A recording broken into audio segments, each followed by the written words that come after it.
Hello, everybody. We're back with the number 3 characteristic of a great originator. One of the things I've always admired about mortgage originators is the fact that they have to balance so many plates. They've got vendors they have to manage, they have customers, they have referral partners, they have lock expirations, they have a myriad of issues that they don't always control that somehow have to come together to make a closing happen on the right time. And I started looking at how they do that.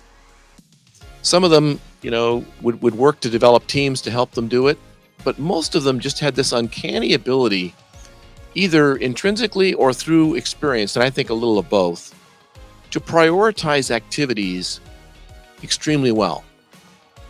Some of them may look like they're disorganized, some of them may look a little bit scattered, but the reality is they know what's important and what their part is in the play to make sure happens. And that strength, that ability to differentiate between activities that others will get done or others can get done at a different time, and the ones that have to get done today, make the difference between a good, in my opinion, and a great originator.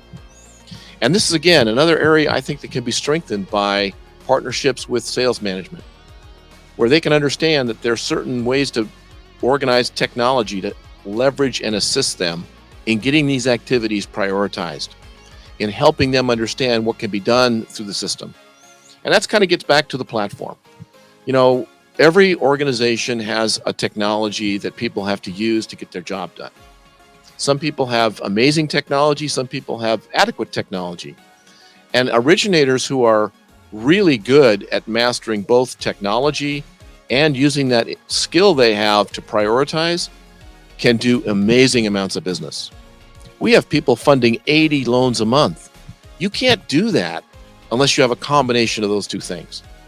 And to have people skills and some technology experience that allows you to leverage that system to be more efficient, now you're really starting to hit the top level of our industry, the top 1%.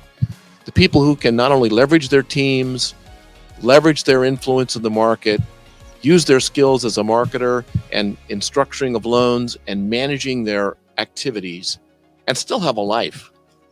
One of the things I mentioned during this period is that I think it's important that you involve friends or family in this prioritization.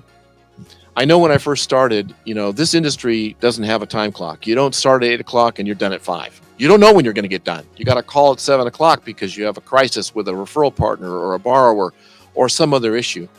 Sometimes your time is not your own. And when people tell me, well, I don't work from this time to this time, I often go, well, then you're never going to be all you can be. By the way, I respect the fact that you prioritize time with your family, and I respect people who make those kind of decisions. But the reality is your family should be part of that experience. I have a son and a daughter, both in the mortgage business. I know I tried to talk them out of it, but they went into it anyway. But I also have had a family structure where they knew what business I was in. They knew how I was trying to build a business and build relationships and build a sense of availability that often inconvenienced the family. And it is a balancing act, I have to say. There are times when, they just said, you know what, don't pick up that phone, don't pick up that message. And perhaps there were times I didn't. But 9 times out of 10, I would find a way to respond to that customer or that employee that same day. And I'm sure it took a toll on relationships I had, both with friends and with family, because of the busyness of our industry. But those great originators that have the ability to organize activities also have the ability to organize their lives and can manage that balance. It's hard. I love these guys who talk about work-life balance. Sometimes your life is just out of balance, and you have to work through that period together with friends and family. There's no way you can avoid it. You can't just shut it off. At the same time, it gives you great rewards. Our business provides a lot of flexibility in time for people. It isn't an 8-to-5 job. So you may have a working single parent who has to deal with children and still manage our business, but they can do that in this amazing business, and especially with today's technology, which has allowed us to do so many more things than we could never do when I was doing it in 1986.